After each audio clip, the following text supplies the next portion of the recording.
അനങ്ങൻ മാലാദേശം തന്നീലന്ന് വലിയും ഇബാദത്തിൽ കൂടിയിടുന്ന് പല പല ആവശ്യം നിറവേറ്റാനായി പനമണ്ണ ദേശമിൽ എത്തിയിടലായി കുട്ടികളോത്തവർ കളിതമാശ അജബും നടന്നൊരു ദിനമീലന്ന്. അതെ, പാലക്കാട് ജില്ലയിലെ അനങ്ങനടി, അതിന് തൊട്ട് വളരെ ഉയരത്തിൽ കണ്ടാൽ ഭയപ്പെടുന്ന വിധത്തിൽ തല ഉയർത്തി നിൽക്കുന്ന അനങ്ങന്മല, നെരിയും പുലിയും അതുപോലെ തന്നെ വന്യമൃഗങ്ങൾ തിങ്ങിപ്പാർക്കുന്ന ഭാഗത്ത് ഒരു പാറയുടെ മാളത്തിൽ വളരെ കാലം മഹാനായ വീരാൻ വലിയുല്ലാഹി നോമ്പ്, നിസ്കാരം, ദിക്ർ, തസ്ബീഹ് മുതലായ ഇബാദത്തിൽ മുഴുകിക്കൊണ്ട് ഏകാന്തവാസത്തിൽ കഴിയുകയുണ്ടായി. അങ്ങനെ ഇടക്കിടക്ക് നാട്ടിലേക്ക് ഇറങ്ങി വരും അവിടുത്തെ പതിവായിരുന്നു. അങ്ങനെ നാട്ടിലേക്ക് ഇറങ്ങി വരുമ്പോൾ മഹാനായ വീരാനൗലിയ ഉപ്പാപ്പായുടെ പിന്നാലെ കുട്ടികൾ കൂടി ദിക്റും തസ്ബീഹുമൊക്കെ ചൊല്ലിയിരുന്നു.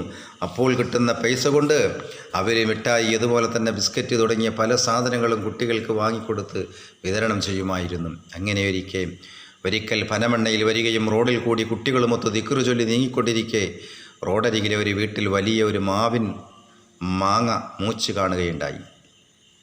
ആ മാവിൽ നിന്ന് മാങ്ങ പറിച്ചു തിന്നാനുള്ള പൂർണ്ണസമ്മതം അതിൻ്റെ ഉടമസ്ഥൻ കൊടുത്തതനുസരിച്ച് മഹാനവറുകൾ അങ്ങനെ തൻ്റെ കയ്യിലുണ്ടായിരുന്ന വടി അത് മാവിലേക്ക് എറിയുകയാണ്. എറിഞ്ഞു എന്ന് മാത്രമല്ല, അവിടെയുണ്ടായിരുന്ന കുട്ടികളുടെ എണ്ണത്തിനനുസരിച്ച് മാവിൽ നിന്നും പഴം താഴെ വീണു എന്ന് മാത്രമല്ല, കുട്ടികളൊക്കെ അത് പുറത്തെടുത്ത് ഭക്ഷിക്കുകയാണ്. പക്ഷേ മഹാനായ വീരാനൗലിയ ഉപ്പാപ്പായുടെ കയ്യിലുണ്ടായിരുന്ന വടി അത് മാവിൽ നിന്നും പലവട്ടം തിരഞ്ഞു നോക്കി, കാണുന്നില്ല, താഴേക്ക് വീണിട്ടുമില്ല. അങ്ങനെ എല്ലാവരും തിരഞ്ഞു നോക്കി വടി കാണാതെ ആ ഗന്ധം വീട്ടിലേക്ക് വിടുകയാണ്.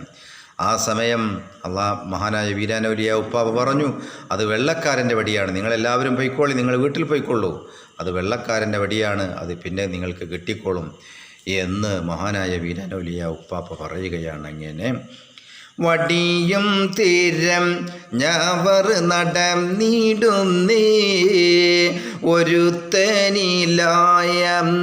ലഭിച്ചിടുന്നേ പതിവ് പോൽ വലിയുന്ന അണഞ്ഞിടുന്നേ വടിയുമായി ഒരു റജുൽ അരികിൽ ചെന്നേ വടിയും തീരം ഞവർ നടന്നിടുന്നേ ഒരുത്തനില എന്ന് ലഭിച്ചിടുന്നേ. അതെ, മറ്റൊരിക്കൽ വീരാനൗലിയ ഉപ്പാപ്പ നാട്ടിലിറങ്ങിയപ്പോൾ പ്രസ്തുത വീട്ടുകാരൻ തിരഞ്ഞെടുത്ത വടിയുമായി മഹാനായ വീരാനൗലിയ ഉപ്പാപ്പയെ സമീപിക്കുകയും ഇതല്ലേ നിങ്ങളുടെ വടി എന്ന് ചോദിച്ചു. ഞാൻ വളരെ തിരഞ്ഞപ്പോൾ കിട്ടിയതാണ് എന്ന് പറഞ്ഞ് കയ്യിൽ കൊടുക്കുകയും അപ്പോൾ വന്യപുരുഷൻ മഹാനായ വീരാനൗലിയ ഉപ്പാപ്പ ഇത് തന്നെയാണ് വടി, അത് വെള്ളക്കാരൻ്റെ വടിയാണ്, വളരെ ബഹുമതിയോടെ വീട്ടിൽ സൂക്ഷിച്ച് നിങ്ങൾ വെച്ചോളൂ, വളരെ ബർക്കത്ത് പിറകെ കിട്ടുമെന്ന് ഉറപ്പിച്ച് പറഞ്ഞുകൊണ്ട് വീട്ടുകാരനെ വടിയും കൊടുത്ത് വിടുകയാണ്. ഏതായാലും ബാക്കി ഭാഗം നിങ്ങൾക്കിങ്ങനെ കേൾക്കാം പ്രിയമുള്ളവരെയും. പനമണ്ണപ്പത്തായം പെരിലറിയും വീട്ടിൽ വാടി ഇന്നും സൂക്ഷിച്ചിരിപ്പുണ്ടേ കൊല്ലത്തിൽ നേർച്ചയും അവിടം നടക്കും ആളുകളനവധി നേർച്ചയിൽ കൂടും. അതെ, മഹാനായ വീരാനൗലിയ ഉപ്പാപ്പ കൊടുത്ത വടിയുമായി വീട്ടുകാരൻ മടങ്ങുകയാണ്. വീട്ടിൽ വിവരം പറഞ്ഞു എന്ന് മാത്രമല്ല, അത് അനുസരിച്ച് നല്ലൊരു പത്തായം ഒരുക്കി അതിൽ വളരെ ഹുറുമത്തോടെ വടിവെച്ച് അവർ പറഞ്ഞതുപോലെ ദിക്ർ നടത്തുക, അന്നദാനം, മൗലിദ് തുടങ്ങിയ മറ്റു നേർച്ചകളും നടത്തി തുടങ്ങി. അവിടെ ഒരു കൊടിമരം നാട്ടുകയും ചെയ്തു. ജനങ്ങൾ ഇതെല്ലാം കേട്ടറിഞ്ഞുകൊണ്ട് അവിടെ ചൊല്ലുകയും എല്ലാ രോഗത്തിനും ബർക്കത്തിനും ആ പത്തായം തൊട്ട് അള്ളാഹുവിനോട് പ്രാർത്ഥിച്ചാൽ തക്ക പ്രതിഫലം കിട്ടുകയും പിശാചുള്ളവർ ചെന്നാൽ ഇളകി കൂക്കി വിളിച്ചൊഴിഞ്ഞു പോവുകയും ചെയ്യുന്ന കാഴ്ച കണ്ട് ജനങ്ങൾ അത്ഭുതപ്പെട്ടു. ധാരാളം ആളുകൾ വന്ന് നേർച്ചയിലും മറ്റു ദിക്റിലും പങ്കെടുക്കുകയും ചെയ്തിരുന്നു. അക്കാലത്ത് വീരാനൗലിയ ഉപ്പാപ്പ കൂടെ അവിടെ ചെല്ലുകയും നേതൃത്വം നൽകുകയും ചെയ്യുന്ന കാഴ്ച കണ്ട് പലരും വടി ആവശ്യപ്പെടുകയും പെട്ടിവെച്ച് നേർച്ച നടത്താനുള്ള സമ്മതം ചോദിക്കുകയും ചെയ്തിരുന്നു. അതിൽ ചിലർക്ക് വടി കൊടുത്തുകൊണ്ട് നേർച്ച നടത്താനും മറ്റു ചിലർക്ക് വടി കൂടാതെ നേർച്ച നടത്താനും സമ്മതം കൊടുത്തിരുന്നു. അതിൽ ഏറ്റവും കീർത്തി നേടിയ ഒരാളാണ് ചരിത്രപ്രസിദ്ധമായ പൊട്ടച്ചിറ അൻവരിയ അറബിക് കോളേജിൻ്റെ സമീപം അന്ത്യവിശ്രമം കൊള്ളുന്ന പൊട്ടച്ചിറ ബീവി എന്ന പേരിൽ അറിയപ്പെട്ട മഹദി. ആ മഹദിയുടെ സംഭവം കവി വിവരിക്കുന്നു. അത് നിങ്ങൾക്കിങ്ങനെ കേൾക്കാം പ്രിയമുള്ളവരെ. പനമണ്ണയിലായി ജന്നം ഒരുമിക്കുന്നേ, നേർച്ചയും ആവിടത്തിൽ നടന്നിടുന്നേ. അവിടത്തിൽ വാസിക്കുന്ന സമയം തന്നെ ഒരു സ്ത്രീയും ഹാനിറത്തിൽ അണഞ്ഞു നേരിൽ. വേദനയാലെ പുളഞ്ഞിടുന്ന് ഉപ്പാപ്പയിലായി കാര്യം ചൊന്ന്, വേദന മാറി സുഖമായെന്ന് പരിശുദ്ധ ഇസ്ലാമിൽ അവരും ചേർന്നേ. ഫാത്തിമ എന്ന പേരും സ്വീകരിച്ചന്നേ.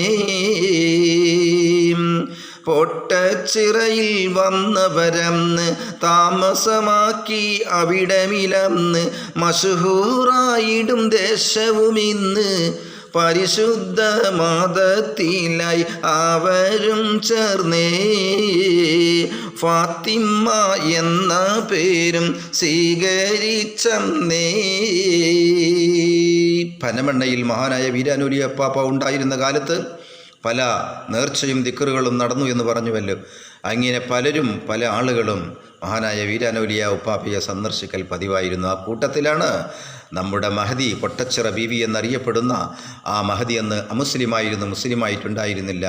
മഹാനായ വീരാനൗലിയ ഉപ്പാപ്പായുടെ ഹദ്റത്തിൽ വന്നൊരു സങ്കടം ബോധിപ്പിക്കുകയാണ്.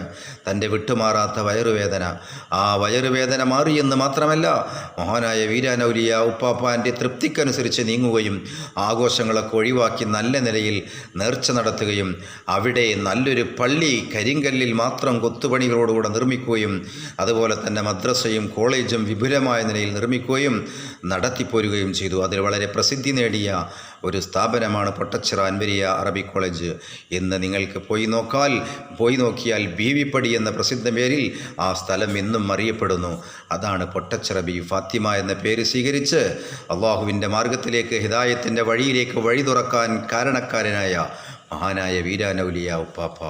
അത് വീരാനൗലിയ ഉപ്പാപ്പായുടെ കറാമത്ത് തന്നെയായിരുന്നു. ആ കറാമത്ത് തന്നെയാണ് ഇന്നും അവിടെ നിലനിൽക്കുന്ന അൻവരിയ അറബിക് കോളേജും മറ്റ് സ്ഥാപനങ്ങളുമൊക്കെ മഹാനായ വീരാനൗലിയ ഉപ്പാപ്പാൻ്റെ കറാമത്താണ് എന്ന് നമുക്ക് സധൈര്യം പറയാൻ കഴിയും. അല്ലാഹു റബ്ബുൽ ഇസ്സ ബാക്കി ഭാഗം പ്രതിപാദിക്കാൻ തൗഫീക്ക് ചെയ്യട്ടെ.